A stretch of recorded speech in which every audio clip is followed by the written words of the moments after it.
அல்லேலூயா.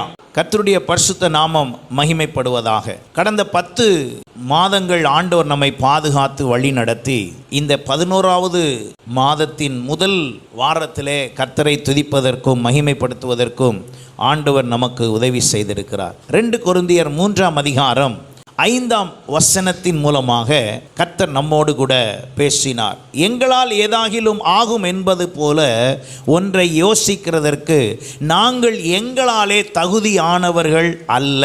எங்களுடைய தகுதி தேவனால் உண்டாயிருக்கிறது. அல்லேலூயா. எங்களுடைய தகுதி தேவனால் உண்டாயிருக்கிறது. நாம் கிறிஸ்தவர்களாய் இருக்கிற தகுதியே கூட தேவனால் உண்டாயிருக்கிறது. அல்லேலூயா. நாம் இந்த இயேசுவோடு கூட இணைந்திருப்பதற்கு பரிசுத்தம் அவசியம். ஆனால் பரிசுத்தமாய் இருந்ததினால் நாம் தேவனண்டை வரவில்லை. பரிசுத்தம் ஆக்கப்படுவதற்காக தேவனண்டை அவர் தகுதிப்படுத்தி கொண்டு வந்திருக்கிறார். அல்லேலூயா. ஆகையினாலே ஆண்டவர் பக்கம் வரும்போது எப்போதுமே உங்க மனசுல நீங்க ஒரு விஷயத்தை யோசிக்க கூடாது. என்னதுன்னா, ஐயோ நான் தகுதி இல்லை, நான் பரிசுத்தம் இல்லை, நான் இதுக்கு ரெடியா இல்லை, இந்த பேச்செல்லாம் என்ன செய்யக்கூடாது. கர்த்தருடைய காரியத்திற்கும் கர்த்தர் சமூகத்துக்கும் பேசவே கூடாது. ஏன் பேசக்கூடாதுன்னா, பழைய ஏற்பாட்டின் முறை அப்படி இருந்தது. ஆகையினாலே நீங்கள் ஒருவேளை பேசலாம். ஆனால் இப்பொழுது இயேசுவை ஏற்றுக்கொண்டு பரிசுத்த ஆவியை பெற்றவர்களாய் நீங்கள் இருந்தால் இப்பொழுது அந்த யோசனை உங்களுக்கு வர வேண்டிய அவசியம் இல்லை. காரணம் என்ன? அங்கே ஆதி நாட்களிலே ஆண்டவர் கூடாரம் அமைத்த பொழுது அங்கே அவர் பிரதானமாக இருந்த இடம் ஒன்று இருந்தது பலி செலுத்துவதற்காக. அப்போ பரிசுத்த ஸ்தலம் ஒன்று இருந்தது, மகா பரிசுத்த ஸ்தலம் ஒன்று இருந்தது. அங்கே ஆண்டவர் அவரை வந்து சந்திப்பதற்கு ஒரு முறையை வைத்திருந்தார், ஒரு தகுதியை கூட வைத்திருந்தார். அங்கே ஆண்டவர் ஒரு வழிமுறைகளை வைத்திருந்தார். அப்போ அங்கே வந்து பிரகாரத்தில் யார் நிற்க வேண்டும், பரிசுத்த ஸ்தலத்தில் யார் நிற்க வேண்டும், மகா பரிசுத்த ஸ்தலத்தில் யார் நிற்க வேண்டும் என்ற ஒரு வித்தியாசத்தை வைத்திருந்த காலம் இருந்தது. ஹல்லேலூயா. ஆனால் இப்பொழுது அந்த முறைமை நம்மிடத்தில் இல்லை. எத்தனை பேர் அதை விசுவாசிக்கிறீர்கள்? ஹல்லேலூயா. நீங்கள் இயேசுவை ஏற்றுக்கொண்டு பரிசுத்த ஆவியை பெற்றவர்களாய் இருப்பீர்கள் என்றால் இப்பொழுது நாம் இருக்கிற எல்லா இடத்திலையும் கர்த்தர் நம்மை ஆசீர்வதிக்கிறார். ஹல்லேலூயா.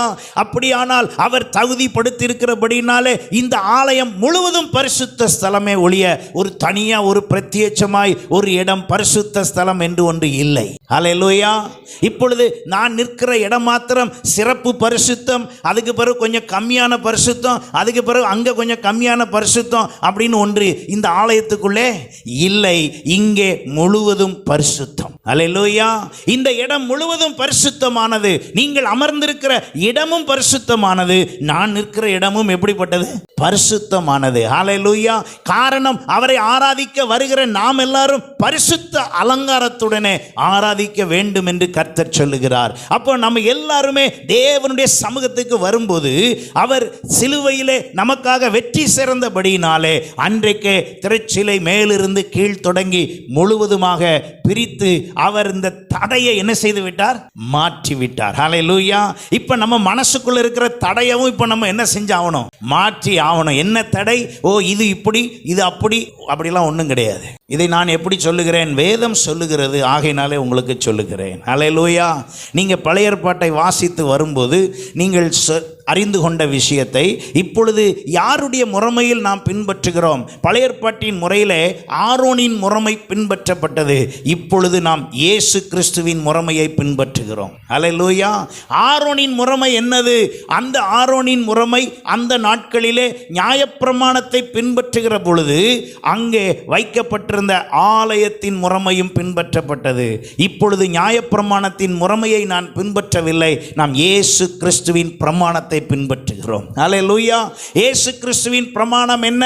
நியாய பிரமாணத்திற்கு அவரே தீர்வாய் முடிவாய் இருக்கிறார். ஆகையினால நியாய பிரமாணத்தின் முறைமைகளை அல்ல, இயேசு தனக்கு தம்மிடத்திலே வந்த யாவருக்குள்ளும் வாசம் பண்ணும்படி அவர் பரிசுத்த ஆவியை நமக்காக தந்தருளினார். ஹல்லேலூயா. பரிசுத்த ஆவியானவரே நமக்குள் வந்தபடினாலே ஈவன் உங்க வீடு கூட என்னவா தான் இருக்குது? சத்தமா சொல்லுங்க. பரிசுத்தமா இருக்கிறது, இருக்க வேண்டும்.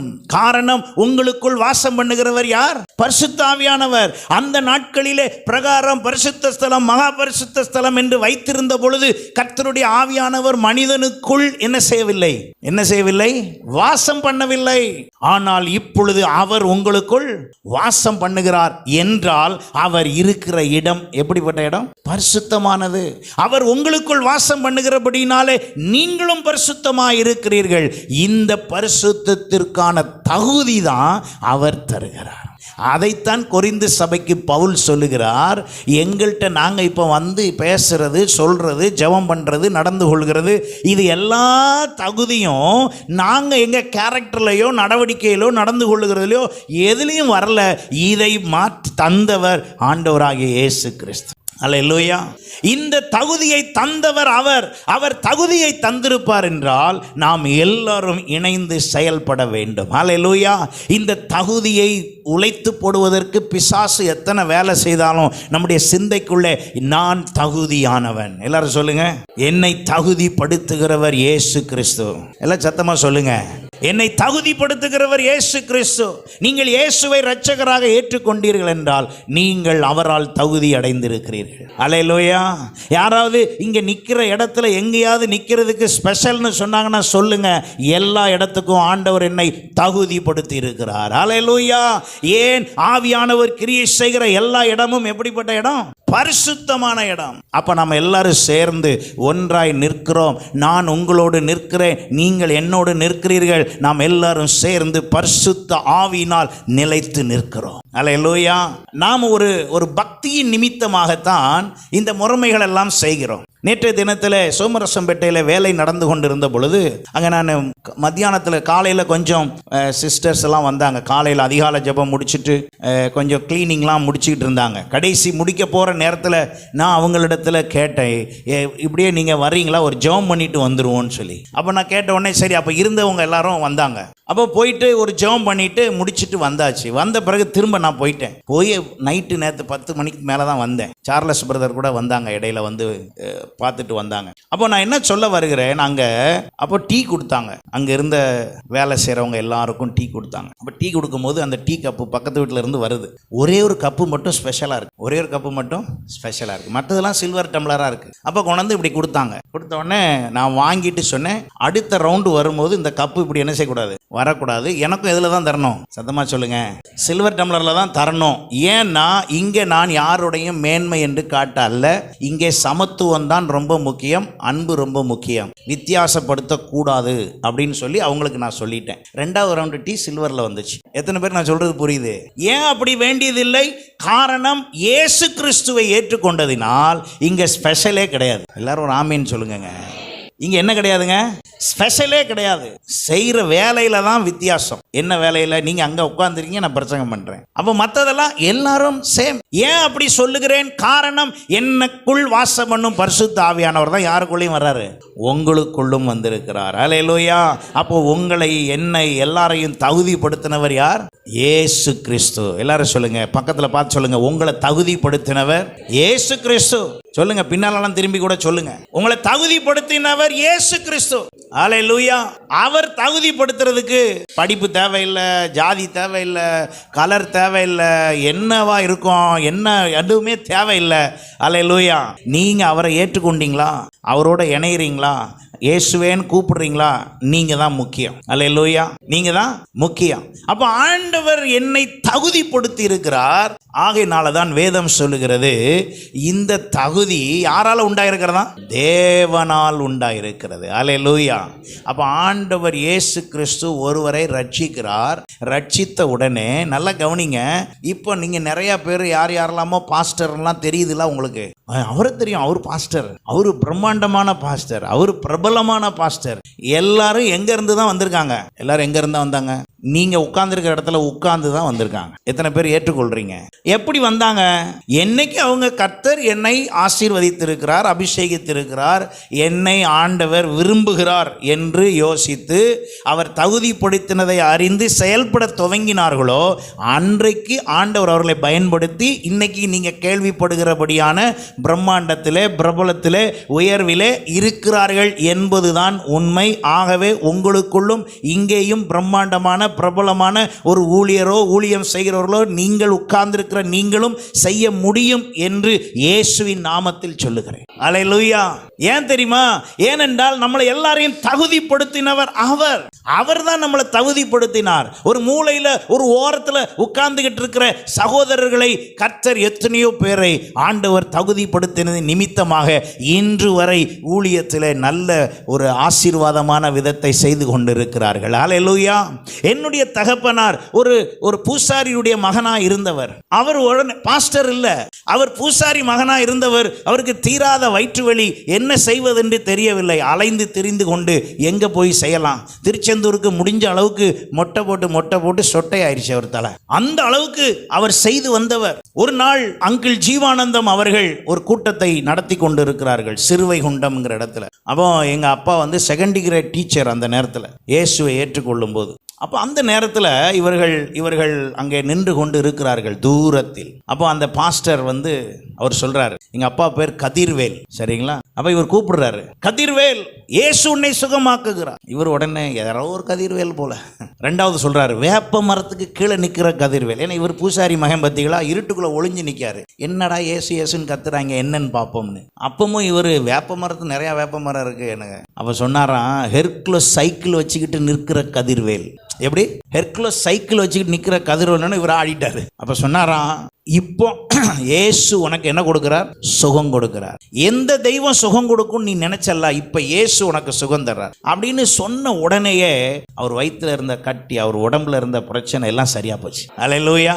சரியான உடனே அவர் யோசிக்கிறார், என்னடா நம்ம சும்மா சைக்கிள்ல ஓரமா நின்றுகிட்டு இருக்கோம், அங்கிருந்து ஒருத்தர் சொல்றாரு எனக்கு என்ன ஆயிடுச்சு, சுகம் ஆயிடுச்சுன்னு சொல்லி இவர் உடனே மறுநாள் கூட்டத்துக்கு இவர் சீக்கிரம் போறாரு. சீக்கிரம் போய் அங்க போய் சொல்றாரு, நேத்து இந்த மாதிரி ஜெபம் பண்ணும் போது எனக்கு சரியாயிருச்சு. அவரும் பிரசங்கத்துல ஏறின உடனே, நேத்து சுகமான கதிர்வேல் வந்திருக்கீங்களா அப்படின்னு கேட்கிறாரு. இவர் வந்ததே தெரியாது, அவர் கேட்கிறாரு. அவர் உடனே சொல்லிட்டு சொல்றாரு, கதிர்வேல், ஆண்டவர் இயேசு உன்னை மிகாவேலாய் மாற்றுகிறார். இன்றையிலிருந்து நீ ஊழியக்காரன். இன்றையிலிருந்து நீ யாரு? ஊழியக்காரன். இன்னும் என்ன செய்யல தெரியுமா? ஞானஸ்நானம் எடுக்கல, இன்னும் பரிசுத்த அபிஷேகம் பெறல, ஆனா என்ன சொல்லியாச்சு? ஊழியக்காரன் சொல்லியாச்சு. இப்ப எங்க அப்பா ஒண்ணு, இவர் யாரு? பூசாரி மகன். இவர் ஊருக்குள்ள போய் இந்த மாதிரி இயேசு தான் எனக்கு சுகம் கொடுத்தார். அது வரைக்கும் ஆழ்வார் தோப்புன்னு ஒரு ஊர் தான் இருந்துச்சு. இவர் போய் இயேசு எனக்கு சுகம் கொடுத்தார், என்ன ஊருக்கே தெரியும் தானே, கெடா வெட்டினதுல இருந்து எல்லாம் இயேசு சுகம் கொடுத்தார்னு இவர் ஊரெல்லாம் சொல்லி முடிச்சிட்டு ஊழியம் செய்ய சொல்லியிருக்காருல்ல. நான் என்ன சொல்ல வரேன்னா, தகுதி கர்த்தரால் வருகிறது. அல்லேலூயா. நீங்க உங்களை நீங்க எப்படி கண்ணாடியில இந்த முகத்தை பார்க்குற மாதிரி கர்த்தர் காரியத்தில் கண்ணாடியே வைக்க கூடாது. நோ மிரர் அப்படின்னா என்ன அர்த்தம்? கர்த்தர் காரியமாய் கர்த்தருக்காக செய்கிறதா இருந்தால் கண்ணாடியே கிடையாது. கண்ணாடி வச்சு யாரையாவது ஒருத்தரை கண்ணாடி ஆக்குனீங்கன்னா அவங்க உங்களை என்னத்தையாவது என்ன பண்ணிகிட்டே இருப்பாங்க, சொல்லிகிட்டே இருப்பாங்க. சர்ச்சில் கண்ணாடியே இருக்கக்கூடாது. ஆமென். சத்தமாக சொல்லுங்க. ரெண்டு இருக்கக்கூடாது. ஒன்று கண்ணாடி, முகம் பார்க்குற கண்ணாடி மாதிரி இருக்கக்கூடாது. இன்னொன்று லென்ஸும் இருக்கக்கூடாது. லென்ஸ்னா என்ன அர்த்தம்? இந்த சின்ன விஷயத்தை கூட பும்னு காட்டும். இந்த ரெண்டும் சர்ச்சில் இருக்கக்கூடாது. அது இல்லாமல் இருந்தால் சபை வேகமாக வளரும், தேவனுடைய ராஜ்யம் கட்டப்படும், ஊழியம் பெரியதாகும், கர்த்தர் மகிமைப்படுவார். அல்லேலூயா. இது ரெண்டும் இருக்கிற இடத்துல ஒன்றுமே செய்ய முடியாது. நமக்கு புரிகிற மாதிரி நல்ல வார்த்தையில் சொல்கிறதா இருந்தால் உருப்படவே செய்யாது. அப்போ எங்கள் அப்பாவுடைய எண்ணம் பாருங்க, உடனே போய் கிராமத்துக்குள்ளே போய் வேகமாக அவர் எல்லாம் பேசுனா எங்கள் அப்பாவுக்கே ஆச்சரியங்க. அவர் இன்னும் ஞானசானம் எடுக்கலை, இன்னும் அபிஷேகம் பெறல, அதுக்குள்ளே ஊரை ரெண்டாக்கிட்டாரு. ஏன்னா இவரை எல்லாருக்கும் தெரியும், இவர் கஷ்டப்பட்டது எல்லாருக்கும் தெரியும், இவங்க போய் இவர் மொட்டை போட்டது தெரியும், கெடா வெட்டினது தெரியும். அப்போ சிறுவைகுண்டத்துக்கு அந்த பக்கம், ஆற்றுக்கு அந்த பக்கம் ஆழ்வார் தோப்பு அப்படின்னு ஒரு ஊர். இவர் போய் சொன்ன உடனே இவர் பின்னால் பாதி ஊர் வந்துருச்சு. அல்லேலூயா. இன்னும் என்ன செய்யலை, இவர் ஞானசானம் எடுக்கலை, இன்னும் பரிசுத்த அபிஷேகம் பெறல. ஊழியம் பாருங்க, யார் உண்டாக்குனா அந்த ஊழியத்தை? யார் சொன்னது? அவ்வளோதான். சுகம் உண்டாயிற்று, இயேசு தொட்டார், உன்னை கர்த்தர் ஊழியத்துக்கு அழைக்கிறார், நீ கதிர்வேல் இல்லை மிகாவேல், தகுதி முடிஞ்சு போச்சு. ஆமென். இதுதான் யாருக்கு பொறுக்காதுன்னா பிசாசுக்கு பொறுக்காது. ஏன்னா அவனை தள்ளிட்டார் பார்த்தீங்களா, அவனை இன்னும் திரும்ப சேர்த்துக்கல. அதனால அவன் என்ன சொல்றான், என்னடா இது நேற்று இருந்த இப்படி இருந்தாலும் இப்படி நீங்க தகுதிப்படுத்தினீங்கன்னா என்னையா அர்த்தம்? அது தேவனால் அப்படிதான் உண்டாகும். ஆமென். அது தேவனால் அப்படிதான் நடக்கும். எத்தனை பேர் ஏற்றுக்கொண்டு விசுவாசிக்கிறீங்க? ஹல்லேலூயா. உடனே ஊர் இப்போ என்ன தெரியுமா ஊர்? இப்போ நீங்கள் அந்த ஊரை போய் பார்த்தீங்கன்னா மேலே ஆழ்வார்தோப்பு, கீழே ஆழ்வார்தோப்பு. மேலே ஆழ்வார்தோப்பு ஃபுல்லாக கிறிஸ்தவங்கண்ணா, கீழே ஆழ்வார்தோப்பு ஃபுல்லாக யாரு? மற்றவங்க. ஊரே ரெண்டாயிருச்சு. ஹல்லேலூயா. தகுதியை புரிஞ்சிங்கன்னா ஊர் மாறும், கோத்திரம் மாறும், சொந்த பந்தம் மாறும், எல்லாம் மாறும். நம்ம தகுதியை நமக்கே தெரியாம ஆண்டவர் உங்களை ஊழியத்துக்கு அழைக்கிறாரு பிரதர். அப்படியா? சரி சரி, யோசிப்போம், பார்ப்போம். உங்கள் தகுதியை நீங்கள் புரிஞ்ச அன்னைக்கு கர்த்தர் உங்கள் மூலமாய் பிரம்மாண்டமான பெரிய வேலையை செய்ய விரும்புகிறார். அல்லேலூயா. நான் ஆண்டவரிடத்தில் இந்த நாட்களில் ரொம்ப அதிகமாய் ஆண்டவரோடு ஜெபிக்கிற காரியத்தில் ஒன்று, ஆண்டவரே நீர் அழைத்த நாளிலிருந்து நீர் இந்த நாள் வரை எனக்கு செய்ததெல்லாம் ஒரு ஃப்ளாஷ்பேக் பண்ணுங்க. நான் உமக்கு பிரியமில்லாத செஞ்சதெல்லாம் ஒரு ஃப்ளாஷ்பேக் பண்ணுங்க. நீங்கள் சொல்லியும் நான் செய்யாததெல்லாம் ஃப்ளாஷ்பேக் பண்ணுங்க அப்படின்னு ஆண்டவர்கிட்ட கேட்டேன். அவர் பாருங்க உடனே எல்லாத்தையும் காட்டுறாரு. காமிச்சு பாருடா, நான் உன்ட்ட இதெல்லாம் சொன்னேன், நீ இன்னும் என்ன செய்யலை, நீ இதெல்லாம் எனக்கு பிடிக்காதெல்லாம் செஞ்சிருக்கிற பாரு, நீ இது ரெண்டுமே செய்யாமல் இருந்தும் நான் உனக்கு எவ்வளோ செஞ்சுருக்கேன் பாரு. செஞ்ச உடனே எனக்கு ஒரு தைரியம் வந்தது. ஹல்லேலூயா. ஒரு உற்சாகம் வந்தது. அப்படின்னா ஆண்டவரே நீங்கள் என்ன செய்ய போறீங்க? அப்போ தான் ஆண்டவர் சொன்னார், உங்களை நான் புதுப்பித்து தகுதி ஆக்குவேன்னு சொன்னார். அதைத்தான் நம்ம தியானிச்சுக்கிட்டே வரோம். ஹல்லேலூயா. அப்போ நம்மளெல்லாம் தகுதிப்படுத்துகிறவர் யாருங்க? அவரே. ஹல்லேலூயா. அதுக்கு பிறகு எங்கள் அப்பா உடனே அப்புறம் ஞானஸ்தானம் எடுத்தார், அபிஷேகம் பெற்றார், அப்புறம் பாஸ்டர் ஆகிட்டார். வேலை பார்த்துக்கிட்டே அவர் ஊழியமும் செய்தார், வேலையும் பார்த்துக்கிட்டே. சரிங்களா? ஸ்கூல் வாத்தியாராகவும் இருந்தார், பாஸ்டராகவும் இருந்தார். அல்லேலூயா. என்ன மாதிரி முழுசும் நீங்களும் வரணும்னு அவசியம்லாம் கிடையாது. ஆனால் எல்லாரும் யாருக்கு ஊழியம் செய்யணும்? கர்த்தருக்கு ஊழியம் செய்யணும். எத்தனை பேர் நீங்கள் வர்றீங்க?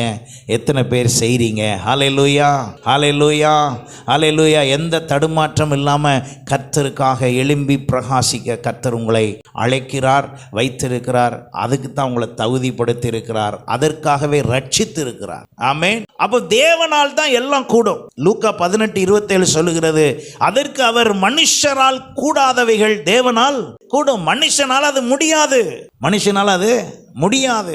இங்க இருக்கிற யாரையும் நான் சரிப்படுத்தவும் முடியாது, திருத்தவும் முடியாது. ஆனா அது யாரால முடியும்? சத்தமா சொல்லுங்க.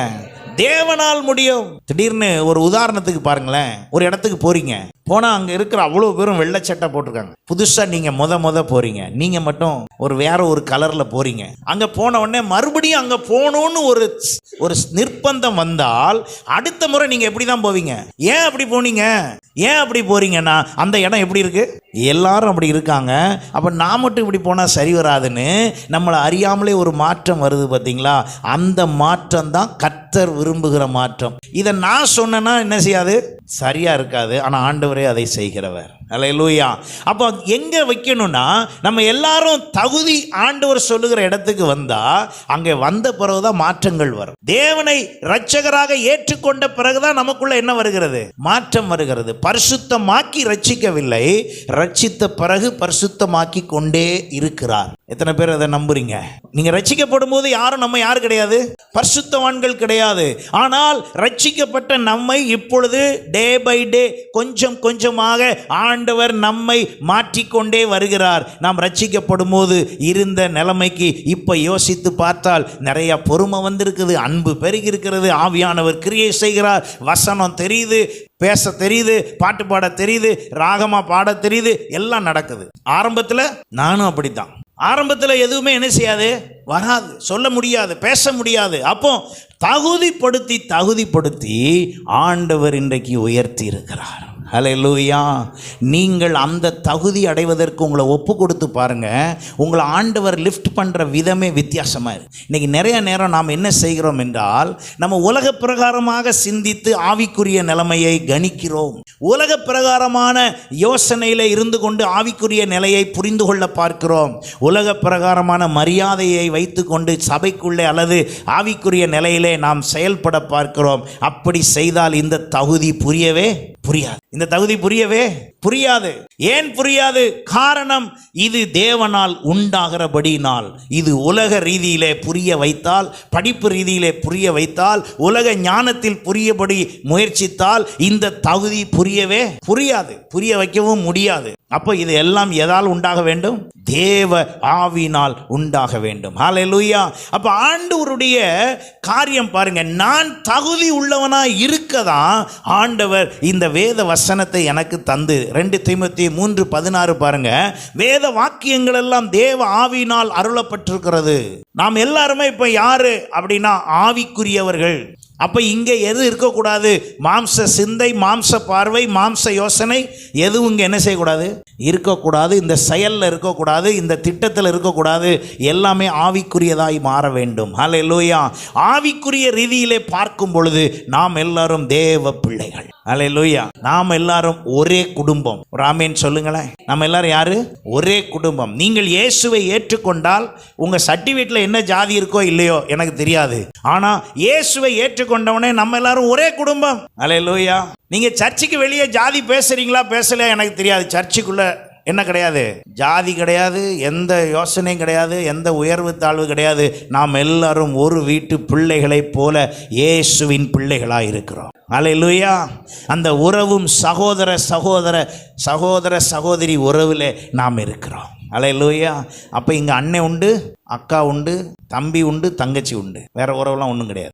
மச்சான் மாப்பிள்ளலாம் கிடையாது. ஹலோ, சபைக்குள்ள என்ன கிடையாதுங்க? மச்சான் மாப்பிள்ளலாம் கிடையாது. எல்லாருமே அண்ணன், அக்கா, தம்பி, தங்கச்சி, அவ்வளோதான். ஏன்? அதுதான் பரிசுத்த நிலையை வைத்துக்கொள்ளும். அந்த உறவு தான் எதை வைத்துக்கொள்ளும்? பரிசுத்த உறவை வைத்துக்கொள்ளும். அப்போ நான் உங்களுக்கு யார்? அண்ணனா இருக்கலாம், தம்பியா இருக்கலாம், அவ்வளவுதான். ஆமென் சொல்லுங்க சத்தமா. ஹல்லேலூயா.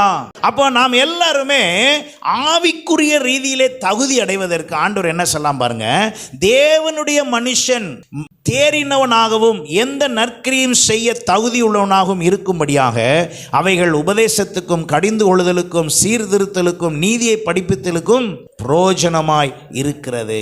இந்த வசனங்கள் எல்லாம் என்னை எப்படி ஆக்குறதுக்குங்க?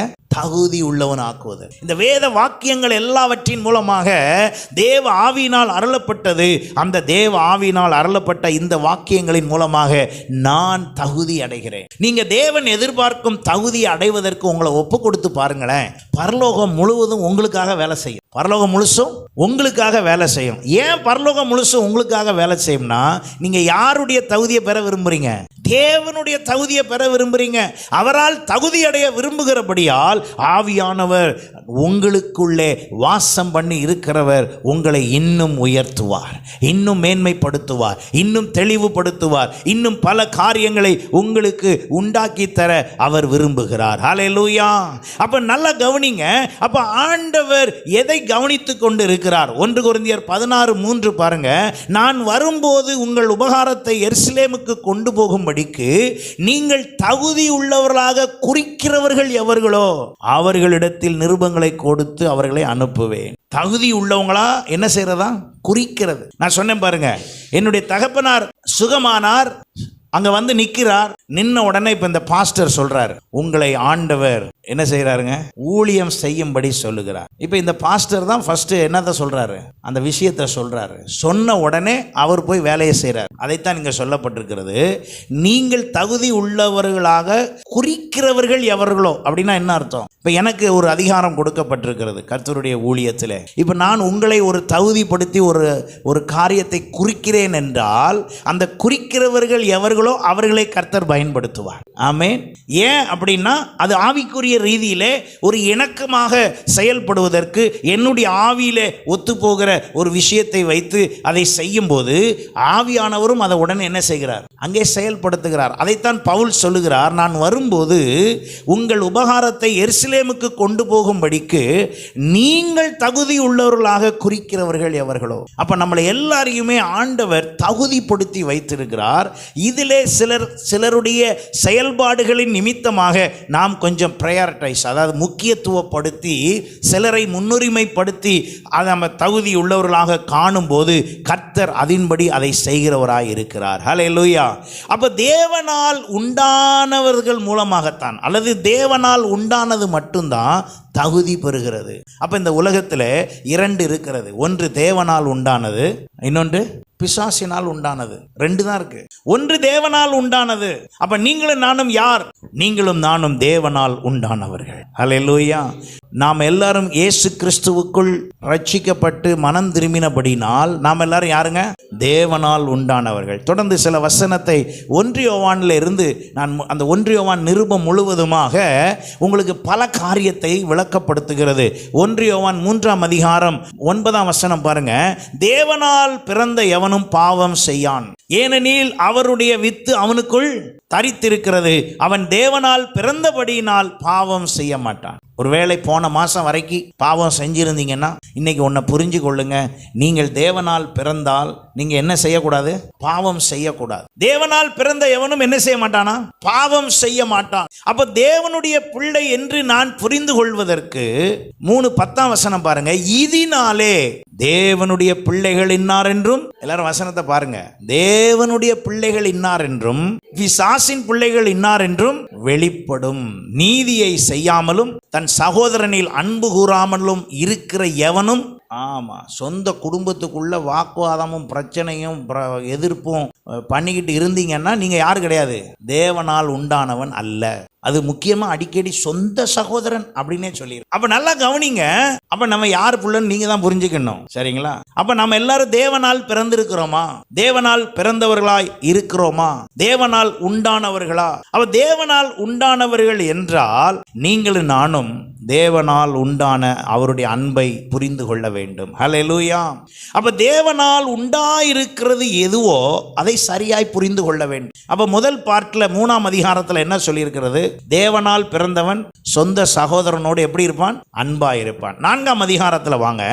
4ஆம் அதிகாரத்தில் 1ஆம் வசனத்திலிருந்து பாருங்க. பிரியமானவர்களே, உலகத்தில் அநேக கள்ள தீர்க்கதரிசிகள் தோன்றி இருப்பதினால் நீங்கள் எல்லா ஆவிகளையும் நம்பாமல் அந்த ஆவிகள் தேவனால் உண்டானவைகளோ என்று சோதித்தறியுங்கள். தேவ ஆவியை நீங்கள் எதினால் அறியலாம் என்றால், மாம்சத்தில் வந்த இயேசு கிறிஸ்துவை அறிக்கை பண்ணாத எந்த ஆவியும் தேவனால், அறிக்கை பண்ணுகிற எந்த ஆவியும் தேவனால் உண்டாயிருக்கிறது. மாம்சத்தில் வந்த இயேசு கிறிஸ்துவை அறிக்கை பண்ணாத எந்த ஆவியும் தேவனால் உண்டானது அல்ல.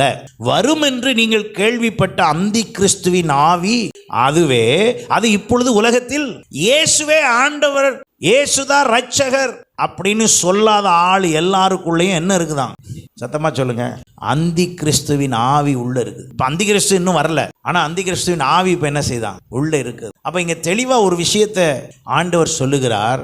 நீங்க சொல்ற எல்லா ஆவியவும் என்ன செய்ய முடியாது? நம்ப முடியாது. அப்ப இது பரிசுத்த ஆவியானவர், இது இயேசுவால் அனுப்பப்பட்ட பரிசுத்த ஆவின்னு எப்படி நம்புறதுனா, இயேசுவே ஆண்டவர் என்பதை உறுதிப்படுத்தும். ஹல்லேலூயா.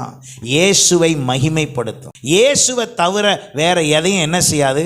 சொல்லாது, பேசாது. இயேசுவை உயர்த்துவதே அதனுடைய மேன்மையாக இருக்கும். ஹல்லேலூயா.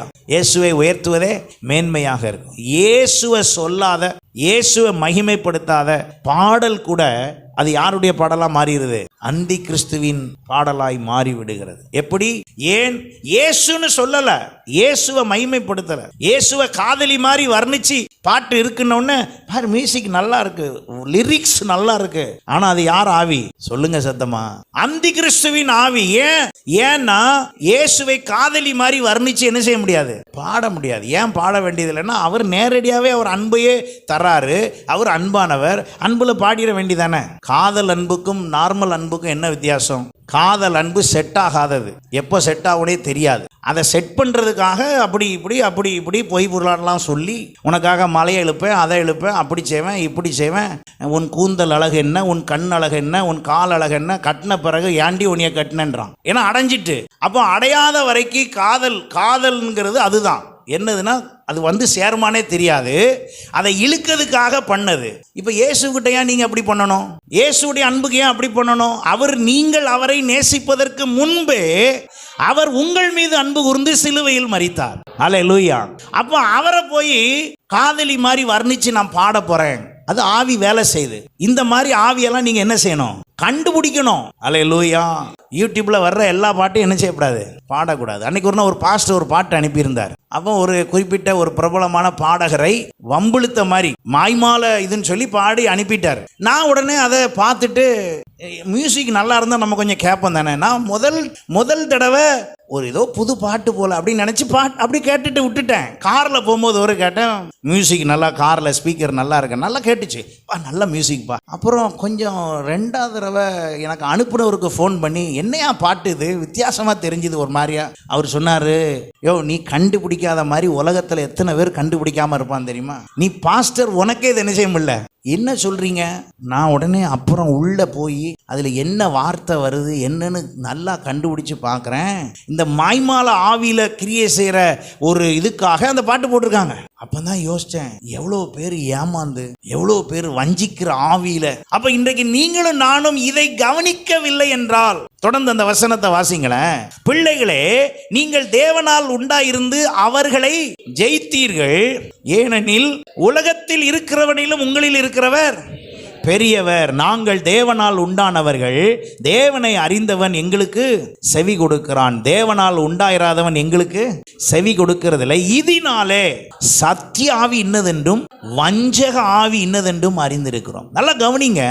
அப்போ ஊர் உலகத்தில் வர்ற பாட்டு எல்லாத்தையும் இயேசு பாட்டுன்னு நினைச்சிடக்கூடாது. இயேசுவை வச்சு பிசினஸ் பண்றவங்க இயேசு பாட்டு தான் போடுவாங்க. ஆனா யார் முக்கியமா இருக்க மாட்டா, அதுல இயேசு இருக்க மாட்டார். அந்த பாட்டு கூடுமான வரை பார்த்தீங்கன்னா காதலன் காதலி போல பாட்டு இருந்தா நீங்க தான் புரிஞ்சுக்கணும். ஹல்லேலூயா. ஏன் பாஸ்டர் இதெல்லாம் சொல்றீங்க? இதுதான் உங்களை வீழ்த்துவதற்கான முதல் ஆரம்பம். ஏன்னா எல்லாருக்கும் என்ன பிடிக்கும், எல்லாருக்கும் பாட்டும் எல்லாருக்கும் மியூசிக்கும் எல்லாம் பிடிக்கும். எல்லாருமே அதில் நம்ம எல்லாருமே விழுந்துருவோம். எல்லாரும் நம்ம அதில் விழுந்துருவோம். அப்போ அப்படி ஒரு சூழ்நிலை ஏற்படுறதுனால இந்த வஞ்சக ஆவி என்ன செய்யுதுன்னா, இயேசு மாதிரியே எல்லாத்தையும் செட் பண்ணி, ஆனால் அதில் யார் இருக்க மாட்டா, இயேசு இருக்க மாட்டார். இயேசுன்னு ஒரு வார்த்தை இருக்காது, இயேசு வசனம் இருக்காது. வசனம் இயேசுன்னு இல்லாத பாட்டு எதுவாக இருந்தாலும் ரொம்ப என்ன செய்யக்கூடாது, கேட்கக்கூடாது. வசனம் வந்துட்டுனாலே வஞ்சக ஆவியில் வேலை செய்ய முடியாது. வசனம் வந்துருச்சுனாலே வஞ்சக ஆவியில் வேலை செய்ய முடியாது சீக்கிரத்தில். அப்ப இயேசுவை மையப்படுத்தி சொல்லாதவைகள், இப்படிப்பட்டவைகள் எல்லாம் தேவனால் உண்டாகவில்லை. நான் ஏன் இதை சொல்ல வேண்டும் என்றால், நம்மை தகுதிப்படுத்துகிறவர் யார் தான், நாம் தேவனால் தகுதியானவர்கள். அப்ப தேவனால் செய்யப்படுகிறவைகள், தேவனுக்காக செய்யப்படுகிறவைகள், அப்ப எல்லாவற்றையும் நாம கவனிக்க வேண்டும். 5ஆம் அதிகாரம் வாங்க. 5ஆம் அதிகாரம் பாருங்க. இயேசுவானவரே கிறிஸ்து 1ஆம் வசனத்திலிருந்து, என்று விசுவாசிக்கிற எவனும் தேவனால் பிறந்திருக்கிறான். நீங்க 1 யோவானை தெளிவாய் நீங்கள் அந்த முழு அதிகாரத்தையும் 5 அதிகாரத்தையும் வாசிச்சு பார்த்தீங்கன்னா சில ரகசியங்கள் அதிகம் இருக்கிறது. ஒவ்வொரு அதிகாரத்துக்கும் ஒரு விஷயம் இருக்கு. இந்த 5ஆம் அதிகாரத்தை கவனிங்க. இயேசுவானவரே கிறிஸ்து என்று விசுவாசிக்கிற எவனும் தேவனால் பிறந்திருக்கிறான். பிறப்பித்தவரிடத்தில் அன்பு கூறுகிற எவனும் அவரால் பிறப்பிக்கப்பட்டவனிடத்திலும் அன்பு கூறுகிறான். நீங்கள் பிதா என்று சொல்லுவீர்கள் என்றால் பிதாவில் அனுப்பப்பட்டவரையும் இயேசு கிறிஸ்து என்று நீங்கள் என்ன செய்ய வேண்டும், சொல்ல வேண்டும் என்பதுதான் அங்கே சொல்லப்பட்டிருக்கிறது. அதில் 18ஆம் வசனம் பாருங்க. தேவனால் பிறந்த எவனும் பாவம் செய்யான் என்று அறிந்திருக்கிறோம், தேவனால் பிறந்தவன் தன்னை காக்கிறான், பொல்லாங்கன் அவனை தொடான். பொல்லாங்கன் என்றால் யார்? எதிராளியாகிய பிசாசானவன். அப்ப நான் தேவனால் பிறந்தவன் தன்னை என்ன செய்கிறானா, காக்கிறான். நீங்களும் நானும் தேவ பலனை வைத்து நம்மளை நாம் காத்து கொள்ளுகிறோமா? அப்ப இந்த விதத்தில தான் ஆண்டவர் இந்த உலகத்திலே நம்மை தகுதிப்படுத்தி கொண்டு வருகிறார். 19ஆம் வசனம் பாருங்க. நாம் தேவனால் உண்டாயிருக்கிறோம் என்றும் உலகம் முழுவதும் பொல்லாங்கனுக்குள் கிடக்கிறது என்றும் அறிந்திருக்கிறோம். அப்ப நான் என்ன செய்யணும்? என்னை தகுதி ஆக்குகிறவரிடத்தில் நான் இன்னும் அதிகமா போனா அவர் என்னை என்ன செய்துடுவாரு, இன்னும் தகுதி ஆக்குவார், இன்னும் என்னைய தகுதி ஆக்குவார். அப்போ இந்த தகுதி சில நேரத்தில், இப்போ நம்ம ஆண்டோ பிரதர் அவங்க ஒரு ஆஃபீஸ் வச்சுருக்காங்க. இப்போ அந்த ஆஃபீஸில் நிறைய பேரை ரெக்ரூட் பண்ணி எடுப்பாங்க. அப்போ அதில் அவங்க ஆஃபீஸுடைய வேலையை செய்கிறதுக்கு எல்லாரும் செஞ்சுக்கிட்டு இருந்தாலும் இவங்க கவனிச்சுக்கிட்டே இருப்பாங்க. யார்? அதை பாஸாக இருக்கிறவங்க கவனிச்சுக்கிட்டே இருப்பாங்க. சிலருடைய திறமை அல்லது சிலருடைய செயல் நல்லா இருக்கும், ஆனால் அவங்களுக்கு இன்னும் கொஞ்சம் பொசிஷன் கொடுத்தா, இன்னும் கொஞ்சம் அவங்களுக்கு மேன்மைப்படுத்தி விட்டா அவங்க இன்னும் நல்லா செய்வாங்க அப்படின்னு தோணுதுன்னா உடனே பாஸ் டக்குன்னு கூப்பிட்டு இதையும் சேர்த்து செய்யுங்க அப்படின்னு சொன்ன உடனே பாருங்க, அந்த செய்கிறவருக்கு தன்னை அறியாமல் என்ன வரும்? ஒரு சந்தோஷம், ஒரு மகிழ்ச்சி. உடனே அவர் என்ன செய்வார் தெரியுமா? அடுத்த உயர்வுக்காக பாஸ் சொன்ன வேலையை சூப்பராக செய்வார். இதுதான் வேதம் சொல்லுகிற டெக்னிக். ஆண்டவரும் பாருங்க, பாவியா இருந்த நம்மளை டக்குன்னு தூக்கி ரட்சித்து மனம் திரும்ப செய்து அவர் பிள்ளையா மாத்திட்டார். இப்ப மாத்தினோடனே நமக்கு எண்ணம் வரணும். என்ன எண்ணம் வரணும்? பரிசுத்த தேவன் என்னை ரட்சித்தார், அவர் பரிசுத்தமானவர், அவர் எனக்குள் வாசம் பண்ணுகிறேன் என்று சொல்லுகிறார். அப்ப நான் எப்படி இருக்கணும்? இந்த எண்ணம் தாங்க தகுதி ஆகிறதுக்கு உள்ள விஷயம். அப்ப என்னை நான் தகுதிப்படுத்தி கொள்ள நான் செய்யவில்லை என்றால், என்னை தகுதிப்படுத்தி இருக்கிறார் ஆண்டவர். உங்களை என்னை தகுதிப்படுத்தி இருக்கிறார். ஆனா தகுதி ஆக்குனதை நான் கண்டுக்காமலே இருக்கேன்னு வச்சுக்குவோம். அப்ப என்ன நடக்கும்? இன்னைக்கு அநேக நேரத்தில் நாம் என்ன செய்கிறோம்? தகுதி இல்லாமல், உதாரணமாக யார் தகுதியுள்ளவன் அல்ல என்று 2 காரியங்களை சொல்லுகிறேன். லூக்கா 9ஆம் அதிகாரம் 62ஆம் வசனம் பாருங்க. அதற்கு இயேசு கலப்பையின் மேல் தன் கையை வைத்து பின்னிட்டு பார்க்கிற எவனும் தேவனுடைய ராஜ்யத்துக்கு தகுதி உள்ளவன் அல்ல என்றார். எதுலங்க? கலப்பையின் மேல் கை வைத்து விட்டு பின்னிட்டு பார்க்கிற எவனும் அப்படின்னா என்ன அர்த்தம்? கலப்பானா எத்தனை பேருக்கு தெரியும்? இப்போ உள்ள பிள்ளைகளுக்கெல்லாம் தெரியுமான்னு தெரியல. இப்போ உள்ள யூத்துக்கெல்லாம் தெரியுமா கலப்பானா? தெரியுமா? ஆமா, தெரியாது. இப்போ எல்லாம் டிராக்டர் ஓட்டிக்கிட்டு இருக்கனால உங்களுக்கு தெரியாது. 2 மாடு கட்டி அதுல நடுவுல ஒரு கம்பு வச்சு இப்படி ஒரு ஏ மாதிரி இப்படி இப்படி இப்படி கிராஸா இருக்கும். சரியா? அது இங்கிலீஷ்ல என்னன்னு தெரியல. யூடியூப்ல போய் நீங்க பாருங்க, இது கூகுள்ல பாருங்க. அப்போ அதை வந்து மண்ணில் இப்படி அமுக்கி பிடிச்சிருந்தோம்னா அந்த மாடு இழுத்துக்கிட்டே போகும்போது இது தரையை பேத்துக்கிட்டு வரும். அது பேர் தான் என்னது? கலப்பை, ஏர் கலப்பை. அப்போ அது அப்படியே தள்ளிக்கிட்டே போகும்போது மண்ணை அப்படியே பிரட்டி போட்டுக்கிட்டே போகும். இதை தான் டிராக்டர்ல பின்னால் இப்படி ஒன்று மாட்டியிருக்கும் பாருங்க. அது நிறைய இருக்கு. நான் சொல்றது ஒன்று தான். அதை பிடிச்சிருக்கிற ஆளு வலது பக்கமோ இடது பக்கமோ பின்னாலேயோ பார்த்தான்னு வைங்க, குப்பரடிக்க கீழே விழணும். ஏன்னா அது பேலன்சிங்கே நீங்க கவனிக்கிறதுல தான் இருக்கு. நான் அது ஓட்டி இருக்கிறேன். அப்போ இதை நீங்க அமுக்கி பிடிச்சிருக்கும் போது மாடு வேற இழுத்துக்கிட்டு போகுது. நீங்க கூட சேர்ந்து மாடு டைமிங்ல நீங்களும் என்ன செய்யணும்? ஒழுங்கா நடக்கணும். மாடு நடக்கிற வேகத்துக்கு ஒழுங்கா நடக்கணும். 2வது, இதை இந்த பக்கமும் சாய்க்க கூடாது, இந்த பக்கமும் சாய்க்க கூடாது. எங்க சாய்ச்சாலும் கீழே விழுந்துருவீங்க. எப்படிதான் பிடிக்கணும்? சென்டரா பிடிக்கணும். அது அப்பப்போ உங்களை என்ன செய்யும்? இங்கேயும் அங்கேயும் தள்ளும். ஏன்னா தரையில் அந்த மண்ணு வாகுக்கு தகுந்தால சில நேரம் உங்களை இப்படி சாய்க்கும். அப்போ சாய்க்கிற நேரம் நீங்கள் அதை சாய்க்க விடாமல் பேலன்ஸ் பண்ணி நீங்கள் நேராக போனால் மட்டும்தான் அதை ஒழுங்காக சுற்றி வர முடியும். இல்லைன்னா கீழே விழுந்தீங்கன்னா மாடுக்கு தெரியாது நீங்கள் கீழே விழுந்திருக்கீங்கன்னு. அது பாட்டுக்கு போய்கிட்டே இருக்கும். இது சேர்த்து உங்கள் உடம்பையும் சேர்த்து வேலையை பார்த்துட்டு போயிடும். அப்புறம் எல்லா பக்கமும் பிச்சுக்கிட்டு நிற்க வேண்டிதான். அப்போ அதை உதாரணப்படுத்தி அவர் சொல்லுகிறார். கலப்பையில் ஒருத்தன் கை வச்சா அங்கிட்டு இங்கிட்டு திரும்ப என்ன செய்யக்கூடாது? பார்க்க கூடாது. சைடுல எல்லாம் கவனிக்க கூடாது. எங்க நேரா என்ன டார்கெட்டோ அதுதான். தகுதி எப்போ வருகிறதுனா, என்னை என் ஆண்டவர் இயேசு தகுதிப்படுத்தி விட்டார். இந்த உலகத்தில் என்னை ஜெயிப்பவன் ஒருவனும் இல்லை. நான் என் இயேசுவை நோக்கி அப்படி நடக்க ஆரம்பிச்சிட்டேன்னா அவர் என்னை இன்னும் இன்னும் இன்னும் அதிகமாய் தகுதிப்படுத்தி கொண்டே இருப்பார். அல்லேலூயா. அப்ப ஆண்டவர் தகுதிப்படுத்துகிற வேளையில நான் அந்த தகுதியை பெறாமல் விட்டு விட்டேன் என்றால் அவருடைய ஆசீர்வாதத்தை நான் என்ன செய்ய முடியாது? பெற முடியாது. இப்போ நிலத்தை உழும்போது மற்றதை விதைக்கும் போது விதைப்பதற்கு உழுவது வேறு. ஆனா நிலக்கடலை போடும் போது மட்டும் ஏர் ஒழுங்கா பிடிக்கணும். நிலக்கடலை போடு மட்டும் ஏர் ஒழுங்கா பிடிக்கணும். என்னன்னா நீங்க பிடிச்சிட்டு போகும்போது பின்னால ஒரு ஆள் விதைய போட்டுக்கிட்டே வருவாங்க. அது ஒரு தடவை தான் உழ முடியும். 2-3 தடவை உழுதிங்கன்னா களை எடுக்க முடியாது. எதுக்கு அப்படி செய்ய முடியாது? நிலக்கடலை முளைச்ச உடனே நீங்க போய் பார்த்தீங்கன்னா பாருங்க, ஒன்று போல லைன் வச்ச மாதிரி முளைச்சிருக்கும். எங்க போய் அதெல்லாம் பார்க்கறது? இருந்தா தானே பார்க்க. அப்ப கடலை போடும்போது ஏர் பிடிச்சி போகும்போது பின்னால ஒரு ஆள் இப்படி தள்ளிக்கிட்டே வரணும். இப்படியே தள்ளிக்கிட்டே வருவாங்க. கடலை அப்படி கையில அள்ளி இப்படியே தள்ளிக்கிட்டே. அதெல்லாம் அப்படி சொல்லும் போதே ஒரு சுவாரஸ்யமா சந்தோஷமா இருக்கு. ஏன்னா அந்த காலம் அப்படி. சரி, அப்ப அது முளைச்ச உடனே பக்கத்துல முளைக்கிற புல்லெல்லாம் என்ன செய்யணும்? வெட்டணும்னா கேப் கரெக்டா இருக்கணும். ரொம்ப நெருக்கி நெருக்கி போட்டுட்டீங்கன்னா நீங்க எதை வெட்டிடுவீங்க? கடலை செடியை வெட்டிடுங்க. ஏன்னா கடலை வந்து மண்ணுக்குள்ள இருக்குது.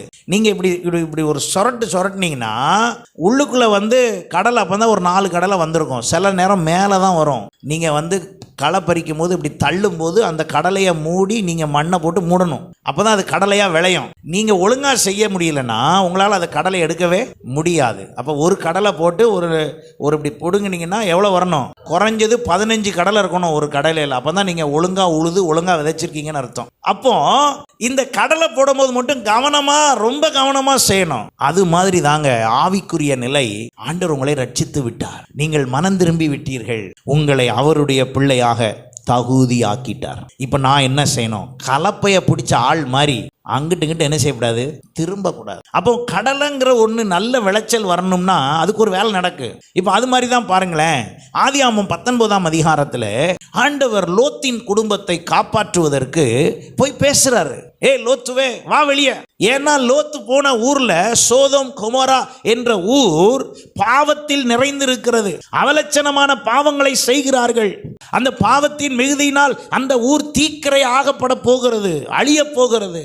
அழிய போற ஊருக்குள்ள ஒருத்தர் ரெக்கமெண்ட் பண்ணா, அந்த ரெக்கமெண்டுக்காக வந்து காப்பாற்ற வந்திருக்காரு. ஆபிரகாம் ரெக்கமெண்ட் பண்றாரு, ஆண்டவரே ஒரு 50 நீதிமான், 40, 30 அப்படின்னு 10க்கு வந்துட்டார். சரி போ, 10 நீதிமான் இருந்தால் நான் என்ன பண்ணிடுவேன்? காப்பாற்றிடுவேன் சொல்லி போய் லோத்துட்ட, லோத்து மனைவிட்ட, லோத்து பிள்ளைகள்கிட்ட, லோத்துவை சம்பந்தம் பண்ணவன்ட்ட, லோத்து மகளை கட்டிக்க போறவன்ட்ட எல்லார்ட்டையும் பேசுறாங்க. எல்லார்ட்டையும் தூதன் பேசுகிறார். பேசி எல்லாரும் நீங்க என்ன பண்ணணும்? இப்போ உடனே வெளியே கிளம்புங்க, இந்த ஊர் என்ன செய்ய போகுது? அழிய போகுது. நல்லா கவனிங்க, ஒரு விஷயம் சொல்லும் போது அப்படி தெரியாது. சோதோம் கொமோரா அழிய போகுது என்று தேவதூதன் சொன்ன பொழுது எந்த சிம்டம்ஸும் எதுக்கானது இல்லை, அழிவதற்கான எந்த சிம்டம்ஸும் இல்லை, எந்த அறிகுறியும் இல்லை. ஆகவே அந்த குடும்பம் எதுவும் அவங்களோடு போகவில்லை. வசனம் சொல்லுகிறது, அங்கே தேவதூதன் அவர்களை கட்டாயப்படுத்தி என்ன பண்ணானா? இழுத்தான். பாருங்க, தகுதி ஆயிட்டா ஆண்டவர் எதுல கவனமா இருக்காரு? காப்பாத்துறதுல கவனமா இருக்காரு. அல்லேலூயா. அதனாலதான் பாருங்க, அது ஒரு காலத்துல ரட்சிக்கப்பட்டங்க, அப்புறம் இடையில சரியா இல்லைங்க, இப்ப திரும்ப வந்துட்டேன் அப்படின்னு நீங்க என்ன நினைக்கிறீங்க? நீங்க வரல, உங்களை தகுதிப்படுத்தினவர் விடவில்லை. தகுதி ஆக்கினவர் உங்களை விட விரும்பவில்லை, பின்மாற்றத்தில் விட விரும்பவில்லை, தேவனை விட்டு தூரம் போறதை விட விரும்பவில்லை. அவர் மீண்டும் மீண்டும் உங்களை அவர் பக்கமாய் சேர்க்க விரும்புகிறார். அல்லேலூயா. அதுக்கு ஒரு பாஸ்டரை போட்டு அடிக்கடி போனை போட்டு கேளியா, என்னன்னு பாரு, போய் வீட்டில் போய் பாரு, என்ன ஆச்சுன்னு பாரு, போய் தாஜா பண்ணு, சந்தோஷப்படுத்து, போய் சொல்லி கூப்பிடு, கட்டாயப்படுத்து, எல்லாத்தையும் செஞ்சிருக்காரு. அதனால தான் சில நேரம் பாருங்க, போன் அடிச்சு என்ன பிரதர் சிஸ்டர் எங்க இருக்கீங்க, என்ன ஆச்சு ஏதாச்சு, வந்து நேரில் வந்து பார்க்கவா போகவா, என்ன செய்யணும்? ஏன் அதெல்லாம் செய்யணும்? ஏன்னா என்னைய சும்மா இருக்க விட மாட்டேங்காரு. தகுதி ஆக்கின விரும்பின ஒரு நாள் அந்த குடும்பத்தை நீ பாத்தியா, இந்த குடும்பத்தை பாத்தியா, பேசினியா? எதுக்கு ஆண்டவரே?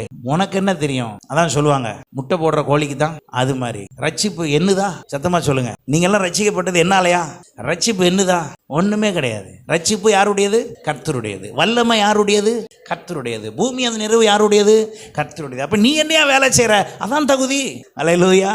அதான் தகுதி, அதான் தகுதி. அந்த தகுதி ஆக்கினதுனால தான் நீங்க எல்லாம் என்னன்னு கூப்பிடுறீங்க பாஸ்டர். ஓரளவு நான் சொல்றத 100% கேட்கல, அதை ஒத்துக்க மாட்டேன். நீங்க யாரும் ஒத்துக்கிட்டாலும் நான் ஒத்துக்க மாட்டேன். 100% என் பேச்சு கேட்காட்டாலும் ஒரு பாதியாவது என்ன செய்றீங்க?